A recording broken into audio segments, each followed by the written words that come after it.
নৃশংস কায়দায় এই চাঁদাবাজরা আজকে যেভাবে হত্যা করেছে সেই ভিডিও আপনারা মানুষকে দেখাবেন। জনাব তারেক রহমানকে বলবো, যদি আপনি 80 বছর মানুষের দৃষ্টিতে বাংলাদেশকে দেখেন তাহলে আপনি ভুল করছেন। নেতা যদি অর্ডার দেয় 10 মিনিটে নাকি সরকার পতন করবে, এই 17 বছর কোথায় ছিলেন? দেশনেত্রী বেগম খালেদা জিয়ার বাসার সামনে ট্রাকটা পর্যন্ত চালাইতে আসেন না। আমি জনগণকে বলবো, আজকের ঘটনাকে আপনারা মুড়ে মুড়ে আপনারা বিগ স্ক্রিনে মানুষকে দেখান, তারপরে সিদ্ধান্ত নিতে বলেন যে পরবর্তী বাংলাদেশটা কোন চাঁদাবাজদের হাতে তুলে দিবে।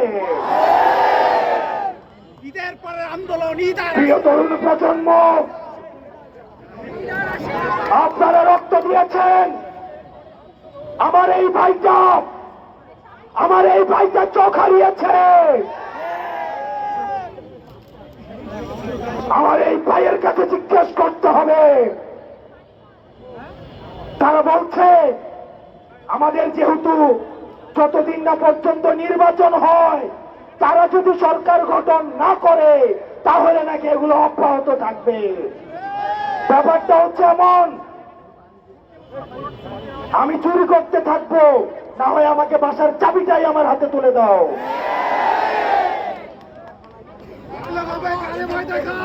আপনারা জেল থেকে বের হয়ে বলছিলেন মাসুম বাচ্চারা, আর আজকে আপনারা বড় বড় কথা বলেন। আজকে আপনারা মুজিববাদের ঠিকাদার হয়েছেন। আমরা দেখছি বিএনপির আরেকজন রয়েছে, জয় বাংলা স্লোগান দেয় ওনার প্রোগ্রামে। যদি বিএনপি করে জয় বাংলা স্লোগানই দেওয়া লাগে, তাহলে বিএনপি করার কি দরকার? আওয়ামী লীগ করা উচিত। এই পাটপাটদের জন্য বিএনপির ত্যাগী কর্মীরা আজকে বঞ্চিত, নির্যাতিত, নিপীড়িত। তারা এতদিন ধান খেত, ঘুমাতো, ঢাকায় এসে রিক্সা চালাতো। আমার বিএনপির ত্যাগী ভাইদেরকে, কর্মীদেরকে এই নেতারা, এই পাটপাটরা প্রতারিত করেছে, প্রতারিত করছে, প্রতারিত করবে। প্রিয় দেশবাসী, অনেক নেতা রয়েছে বিএনপির, আমরা বর্তমানে দেখছি তাদের গাড়িতে আওয়ামী লীগের সময় শুধু পতাকাটাই ছিল না, না হয় একজন মন্ত্রীর সকল সুযোগ সুবিধা তারা ভোগ করেছে। আমি চ্যালেঞ্জ দিয়ে বলছি, বিএনপির শীর্ষ নেতৃবৃন্দকে চ্যালেঞ্জ দিয়ে বলছি, প্রয়োজনে ফেস টু ফেস আমি ডিবেট করতে রাজি।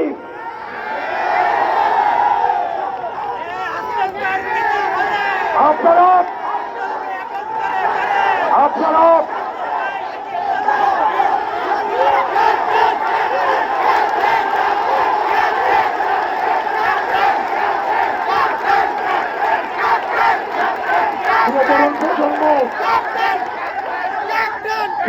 প্রজন্ম,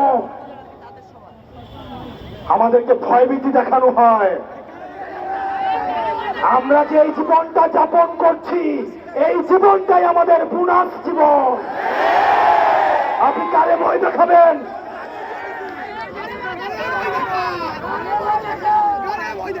প্রিয় খুলনাবাসী, অনেক নেতাকে আমরা দেখেছি, এখন ব্যক্তিগতভাবে চিনি। এই 17 বছরে তাদের সম্পদ তো কমেই নাই, বরং তাদের ফ্ল্যাট বেড়েছে, তাদের সম্পদ বেড়েছে, তাদের ব্যাংক হয়েছে। উল্টা পিঠে কর্মীরা রাস্তায় মাইর খেয়েছে, মামলা খেয়েছে, বাড়ি যেতে পারে নাই, সন্তানদের দেখতে পারে নাই। এই প্রতারণার রাজনীতির অবসান ঘটাতে হবে। আপনাদেরকে সিদ্ধান্ত নিতে হবে যে আপনারা কাদের হাতে দল দেশ তুলে দিবেন। আপনারা পাড়া মহল্লায়, আপনারা অলিতে গলিতে প্রজেক্টর দিয়ে আজকের যেভাবে নৃশংস কায়দায় এই চাঁদাবাজরা আজকে যেভাবে হত্যা করেছে সেই ভিডিও আপনারা মানুষকে দেখাবেন। প্রিয় তরুণ প্রজন্ম, আমাদের অনেক দায়িত্ব রয়েছে। আমি গতকাল বলেছিলাম আমাদের দেশের ভাগ্যাকাশে সংকট ঘনীভূত হচ্ছে। এই সংস্কার পিছিয়ে দিয়ে আমরা দেখেছি তারা আওয়ামী লীগ নিষিদ্ধে তো তারা বেজার হয়েছে। তারা সংস্কার চায় না, তারা বিচার চায় না, তারা আওয়ামী লীগ নিষিদ্ধ চায় না। তাহলে আপনারা চান কি?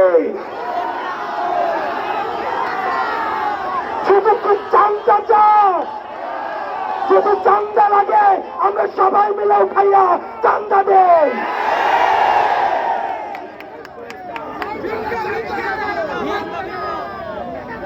বিএনপি নেতৃবৃন্দকে বলবো, আমি সম্মান রেখে বলবো, আপনাদের অনেক রাজনীতিবিদের বয়স আমার বয়সের আরো 3 গুণ। আমি আপনাদেরকে বিনয়ের সাথে আমরা অনুরোধ করব, আপনারা এই তরুণ প্রজন্মকে বুঝুন। আওয়ামী নেতৃবৃন্দ, আওয়ামী লীগের চ্যাপ্টার ক্লোজ হয়েছে, কারণ তারা আমাদেরকে বুঝে নাই। এই তরুণ প্রজন্মের ভাষা বুঝে নাই। জনাব তারেক রহমানকে বলবো, যদি আপনি 80 বছর মানুষের দৃষ্টিতে বাংলাদেশকে দেখেন তাহলে আপনি ভুল করছেন। আপনার দলের তরুণরাও আপনার দলে বঞ্চিত। আপনার দলের তরুণদেরকেও কথা বলতে জায়গা দেওয়া হয় না। তারা আমাদের কাছে আসে, বলে তোমরা এগুলো নিয়ে কথা বলো। তারা আমাদের কাছে আসে, বলে যে তোমরা বলো যে বিএনপির কাউন্সিল কবে হয়েছে, এটা কি তারেক জিয়ার মনে আছে?